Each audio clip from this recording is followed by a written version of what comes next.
আসসালামু আলাইকুম। সবাই কেমন আছেন? আশা করি ভালো আছেন। আমিও ভালো আছি।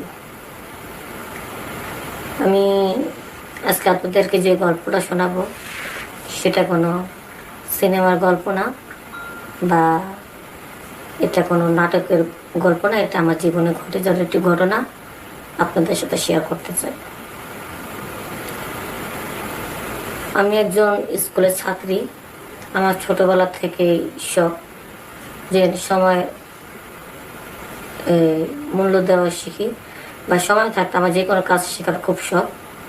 আমার খুব ইচ্ছা ছিল যে আমি একজন ভালো আর্টিস্ট হব। আমি আহ, ভালো একজন মার্শাল হব। আমার দুটা কাজ শিখতে খুব ইচ্ছা ছিল, যে মার্শাল আর্ট শিখবো নিজের আত্মরক্ষা করার জন্য, আর বিভিন্ন ছবি আঁকা আমার খুব পছন্দ। তা আমি যে স্কুলে পড়তাম এই স্কুলের স্যারের নাম ছিল বিজয় দাস। বিজয় দাস ছিল আমার স্কুলের স্যার। স্যারকে আমি বললাম, স্যার এই আপনি তো ভালো লেখাপড়া করেন, শেখান। তো সে আমাকে একদিনকার কথা অনেক কথাই বলছিল যে সে নাকি ওই যে মার্শাল আর্ট শেখান। তো আমাদেরকে বলছিল যারা যারা শিখতে চাও আমাকে জানো, আমার একাডেমি আছে। তো তার ক্লাবে যাই আমরা সকালে মার্শাল আর্ট শিখতাম। মার্শাল আর্ট শিখে শরীরটা একটু ফিটফাট থাকে, আবার থাকে। তো একদিন স্যারের বললাম যে স্যার আমার তো ছবি আঁকা খুব ইচ্ছা। তো সে বললো আমার একটা ছোট ভাই আছে, প্রতিবেশী আপন না, আমি তো এক মায়ের এক ছেলে, তা তুমি যাও, তোমাকে আমি নিয়ে যাবো, আমার ছোট ভাইয়ের সাথে পরিচয় করে দেবো, তুমি সেখানে ছবি আঁকা শিখবা। এখন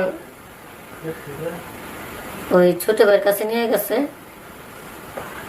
আমার ভালোই ছবি আঁকা শিখিয়েছে। কিন্তু হিন্দু আর মুসলমান এটা আমি জানি, বুঝি।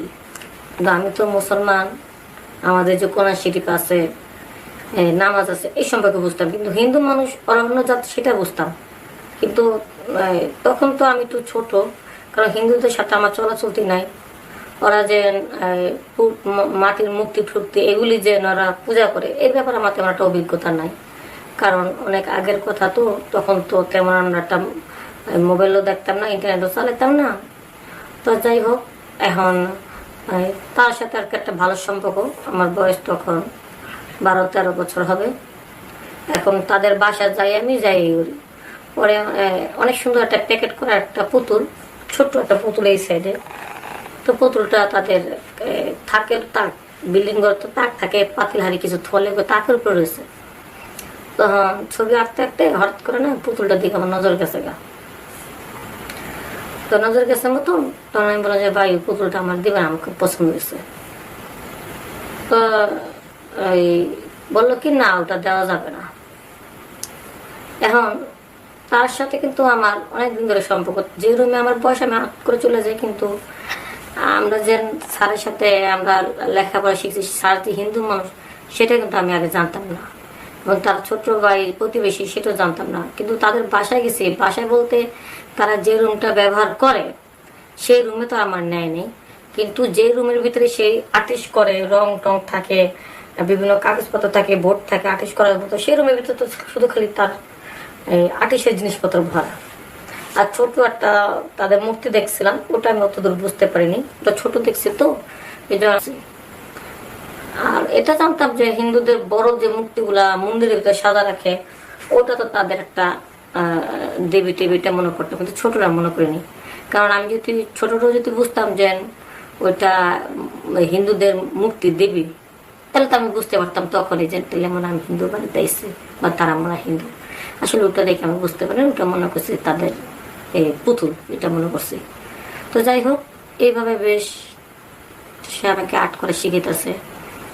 অনেকদিন এইভাবে চলতে লাগলাম, আইতেছি যাইতেছি স্কুল শেষ করে, আবার মার্শাল আর্ট শিখি, আবার আর্টিস্ট শিখি। তো একদিন সে আমাকে বলতেছে চলো স্বপ্না আমরা একটু ঘুরে আসি গা। তো আমি বলতেছি ঠিক আছে, ঘুরতে যাবেন, কোথায় চলেন।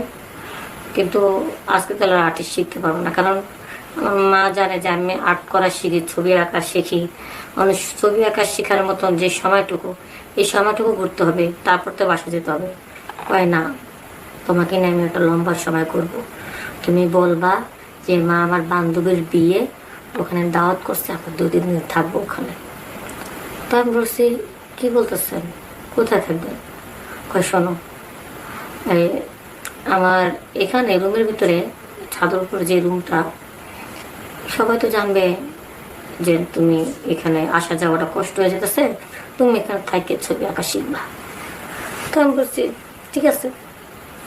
তাহলে আমি আমার বাপ মার কাছ থেকে আমি তো বান্ধবীর কথা বইলা আসি, আসার পরে এখন ওই 2-3 দিন আমি রুমের ভিতরে থাকি। রুমের ভিতরে বাথরুম টাথরুম আছে, কিন্তু খাবারটা সেই নিচের থেকে নিয়ে দেয়, আমার রুম থেকে বেরোতে দেয় না।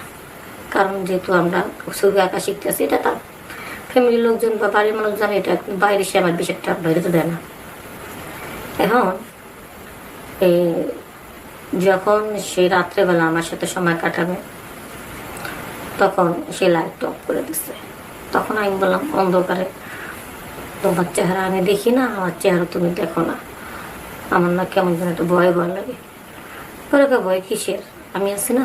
আমি বললাম, আমি তো কখনো আসলে এই কাজটা করি নাই, কেন আমার না একটু ভয় ভয় লাগে। প্রথম একটু কষ্ট হবে, তারপরে ঠিক হয়ে যাবে, ভয় নেই। পরে তারপর তার লাইট জ্বালান না। পরে বললো, লাইট জ্বালে তোমার লজ্জা করবে না? তুমি যখন আমার সাথে সময় কাটাবে তখন তোমার লজ্জাটা করতে পারো বেশি। পরে আমি বললাম, না লজ্জা করবে না, আপনি না, আর তো কেউ নাই। পরে এইভাবে পরে লাইট জ্বালালাম। লাইট জ্বালানোর পরে যখন সে আমার সামনে, যখন সে আমার সাথে সময় কাটাতে চাইলো, তখন হঠাৎ করে আমার চোখটা ওই তার দিকে চলে গেল। তখন তাকে দেখার পরে যখন পা থেকে মাথা পর্যন্ত দেখলাম, দেখার পরে আমার তো চোখ কপালে উঠে গেল। পরে বললাম, তুমি তাহলে হিন্দু? পরে কয়, কেন তুমি জানো না? না। কয়, স্যারের ছোটো ভাই, স্যার হিন্দু, তাহলে আমি তার ছোটো ভাই হিন্দু হতে পারি না? প্রতিবেশী ভাইয়া যাই। আমি বললাম, স্যার হিন্দু সেটা তো যাই না, আমরা কলেজের সবাই মুসলমান, আর আমরা মনে করতাম স্যারও মনে হয় মুসলমান। আসলে কখনো এই ব্যাপারটা জিজ্ঞেস করিনি, তো জানা হয়নি।